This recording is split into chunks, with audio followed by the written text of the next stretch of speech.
Hello and good morning. It's me, Kenny Polcari, your host of the party, and today is September 11th, 2023. And here are the things that you need to know. Yes, U.S. futures are up this morning and European markets are higher as well, all ahead of some key data points later on in the week. Apple is stabilizing. It's quoted up $1.25 in the pre-market, while Nvidia is quoted up $3 as well. Now, did someone say aristocrats? Try the Noble ETF. It's up 4.5% year to date. We'll talk about that in a moment. Investors are awaiting key data this week. Expect lots of Fed commentary before they have to go into lockdown mode on Saturday. And what do we have for dinner tonight? We're having the chicken and sausage with vinegar, peppers, and artichoke hearts. Okay. On this day, we remember those horrific events of September 11th, 2001. We pray for those souls we lost and trust that we will never forget. For those of you who've never heard my story, my recollection, the day's events, I've posted it to my Twitter account. You can find it at Kenny Polcari. It's right there towards the top of the feed. You can also find it in my Substack at kennypolcari.substack.com. Okay, look. The Dow Industrials, the S&P, and the NASDAQ all rose on Friday, while the Russell and the transports lost ground. Yet, all of the indexes lost ground for the week ended September 8th. Mixed economic data, mixed comments from different Fed heads, coupled with the China shot across the bow at Apple and a retreat in Nvidia, all causing some investors to begin to question the sustainability of the tech rally. And then the broader rally, all playing right into the chaotic action that we saw last week. Apple, while up small on Friday, it did lose 6% on the week after Xi Jinping demanded that government officials stop using their iPhones at work. The fear being that the declaration spreads to an even wider audience in China. And in fact, it is. Now, it's important that you also understand what else is going on, right? Huawei, you remember that name, don't you?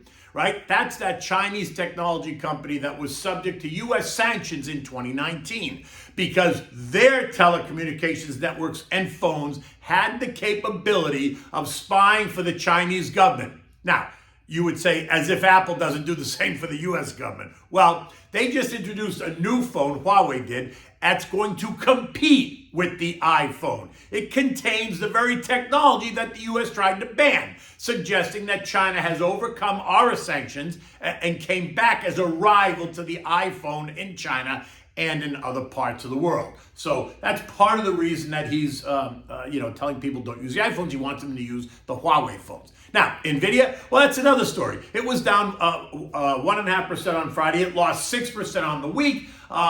But it is still up 211% year to date. Now, it was down on nothing specific, but rather on some profit taking just because of the nervousness building around valuation and this week's eco data. Now, some did point to the building concerns about Chinese export curbs remaining a key risk to the U.S. semiconductor industry, but that's not new news, right? My sense is that some investors are just locking in profits ahead of what could be a rocky September and October timeframe. We've talked about that. Look, the tech sector is trading at about 25.5 times projected earnings. That's up from 20 times earlier this year and well above the longer-term 10-year average of 18.5 times.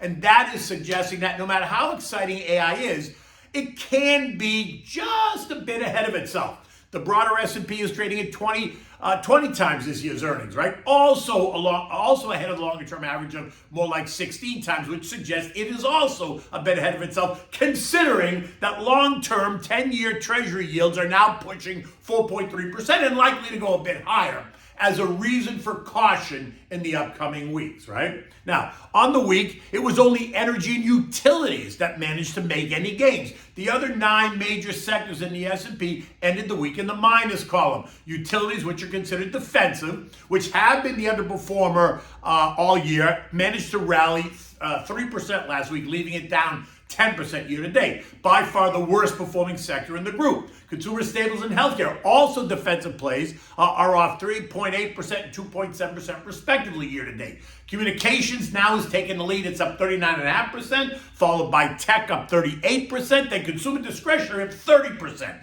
Industrials are up 7% year to date. Energy's up 5.5%. Basic materials up 5.5%. Financials are just north of the flat line, up 0.3%, leaving real estate down 0.8% year to date. Moving beyond the 11 sectors, we've got the value trade, the SPYV up 10.8%, the growth trade, SPYG up 21.7%, home builders up 34%, airlines up 7%, disruptive tech up 40%, semis up 42%, cybersecurity up 34%, small cap growth up 4.7%, while we got mid-cap value up 3.7%. Aerospace and defense, right, the ITA ETF, which is flat on the year, makes no sense to me considering what is going on in the world. I continue to believe that this is a sector that is completely mispriced and misunderstood and undervalued at the moment. But look, that's me. Industries that act like bond proxies. Utilities, which are down 10% year to date, healthcare down 2.7%, and consumer staples down 3.8%, have stocks that continue to grow their dividends.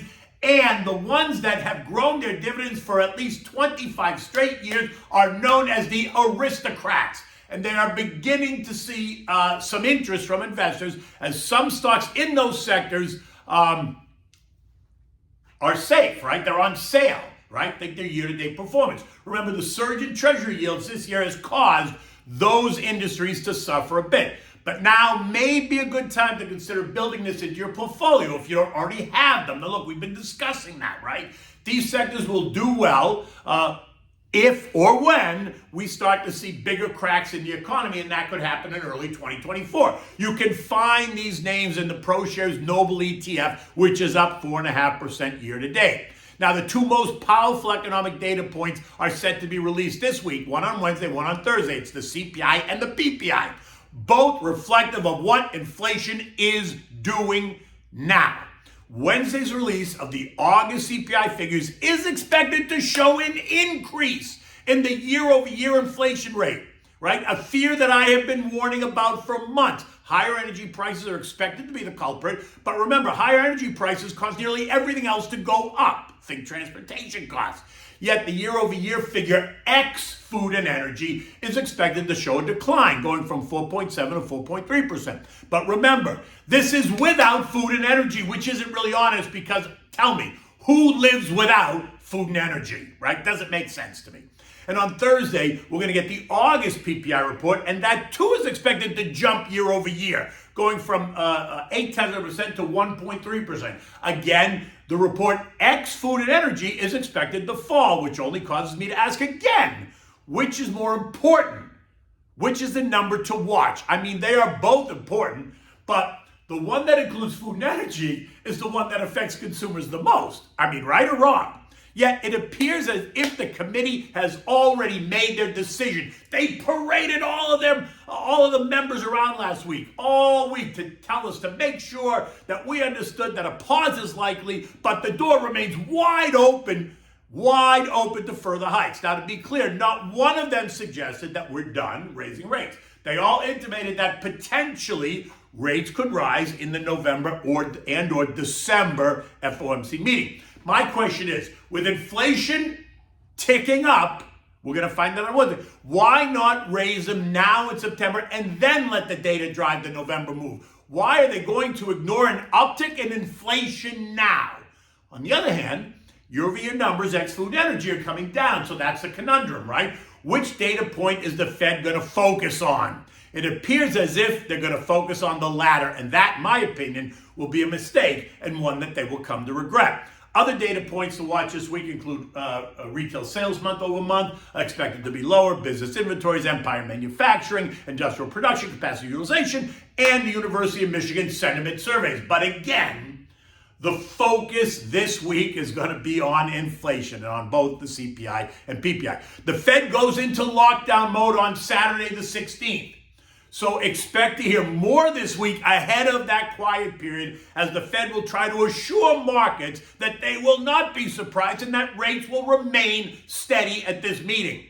But listen to what the analysts and strategists have to say once these data points are released. A CPI number that is stronger than even the estimate, which is stronger, is going to leave the Fed confused.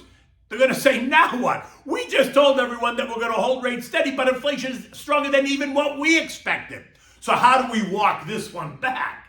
Expect markets to sell off if that's the case, while a number that is not as strong as expected will certainly confirm the pause is correct, and that it's the right thing to do. And then I would watch as the market looks to advance, which is why I say have a strategy. Don't try to pick tops and bottoms. Stick to a plan. Reinvest your divvies, and don't make emotional decisions, and only change your mind if the fundamentals that drove the original buy signal suddenly change themselves. This morning, U.S. futures are up in what feels a little bit like a dead cat bounce to me than any real conviction. Dow futures up 100, the S&P's up 16, the Nasdaq's up nearly 100 as well, the Russell's up 8. Not a huge surprise at all after the angst we saw last week and ahead of the key inflation data. While it is now assumed that next week's FOMC meeting will be a pause, further moves remain unclear. But whenever they do stop, they are expected to hold rates at those higher levels for longer. We know that. That has been made very clear. There should be no misunderstanding about that. So in the end, analysts will be trying to place their bets on when the economy is going to begin to slow, when we will enter a recession, and when will the Fed cut rates, which I don't think is happening until late summer next year, if at all. Now, on her flight home from the G20 over the weekend, Treasury Secretary Janet Yellen told us she's increasingly confident that the U.S. is going to be able to contain inflation without doing major damage to the job market. Of course she does. Did you expect that she was going to say it's going to be a shit show? I don't think so. European markets this morning are higher as well, all up by about 0.3% across the board. Germany is predicted to be the only major European economy in the zone that is contracting as it teases with a recession. This as investors in Europe gear up for the ECB's rate decision on Thursday, where futures are pricing in a 40% chance of a 25 basis point rate hike that would take the ECB rate to 4%, right? Tomorrow brings UK jobless claims, Wednesday's the Eurozone and UK industrial production, and Friday brings us Chinese property prices, retail sales, and industrial production as well. So expect all kinds of chatter around the Chinese data. Oil is trading at $87, that's down about 50 cents. Gold is trading at $19.50, that's up $8, while the dollar index retreated a bit and is now trading at 104.67, which is down 42 cents. So that kind of makes some sense with the commodities, right? The S&P ended the day on Friday at 44.57, up 6 points. This morning, futures are suggesting that we're going to test trendline resistance at 44.78, where I suspect that it will fail, at least until we get Wednesday's CPI report, right? That, along with the PPI report, will create volatility ahead of the FOMC meeting next week. So proceed with caution for now. Rising prices will cause investors to question whether or not a pause is appropriate at this time. And you know how I feel. I think they need to hike in September and then reevaluate for November and December. In my opinion, at this point, another 25 basis point hike would not be as disruptive as much as a pause and then a reignition of the rate hike would be. Don't stress, stay focused, give me a buzz, happy to talk about it. Remember, this is a long game and there's always an opportunity somewhere. Okay. So now what do we have for dinner tonight? This is such a great dish and it's so easy to make, and part you use the oven, part you use the grill, and it's really what makes it taste so delicious. It's chicken thighs, sweet Italian sausages, sweet vinegar peppers, and marinated artichoke hearts, right? So like I said, you need the bone-in, skin-on thighs. You need salt and pepper, olive oil, sweet Italian sausage. You need vinegar peppers, butter, garlic, white wine, chicken broth, and marinated artichoke hearts. Total time to make this maybe is an hour and 15 minutes start to finish. Preheat your oven to 375 degrees. Preheat the grill, getting ready to cook the sausages. Season the chicken pieces with salt and pepper. Heat up the oil in a frying pan. When it's hot, reduce it to medium-high. Now add the chicken and brown it on all sides, right? So let it cook in there and brown maybe 8 to 10 minutes, right? Now remove the chicken, put it in a baking dish, and then put it in the oven and continue to cook for about 30 minutes, but cover it. Next, cook the sausage on the grill. Careful, don't burn it. Maybe 10 minutes or so. Just turn the sausages so they brown nice on all sides. Remove the sausage from the grill, let them rest 3 or 4 minutes, and then cut them into bite-sized pieces, right? Just so you can pop them in your mouth really quick.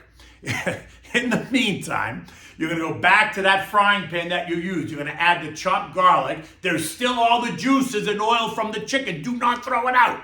Along with the sliced vinegar peppers. Saute it, right? Now, don't cook it. The peppers, you just want to warm them up. Now add the sausage and a bit of butter and a splash of white wine, maybe a quarter of a cup. Reduce it for about 5 minutes. Next, add the chicken broth and the artichoke heart, saute for another 5 to 8 minutes. So chicken broth, you're going to add maybe a half a cup or so, right? Now, take the chicken out of the oven. Reintroduce the chicken to the frying pan and allow it to simmer in all those juices for another 2 or 3 minutes, just so it blends. Now, serve this in a large, warm platter, family style, right? Accompany this with a large mixed salad and a green vegetable, maybe something like French cut green beans or sauteed broccolini. You might want to steam them and then quickly saute them with garlic, or steam them and just take them out with olive oil and lemon and salt and pepper, something that's healthy and it's not overdone, because you don't really want to complicate the dish with the side dishes. You want something just to complement the dish. In any event, look, the sun is coming up. It looks a little bit humid outside, and it is, but the weather is surely changing. But I understand that the hurricane that's out in the Atlantic is now went from a hurricane to a storm. It's back to a hurricane, yet it's supposed to veer and go north. I think it's more of a threat to the Northeast, certainly, than it is here in Southeast Florida. In any event, it's going to be a great week and an exciting week. Until tomorrow, take good care.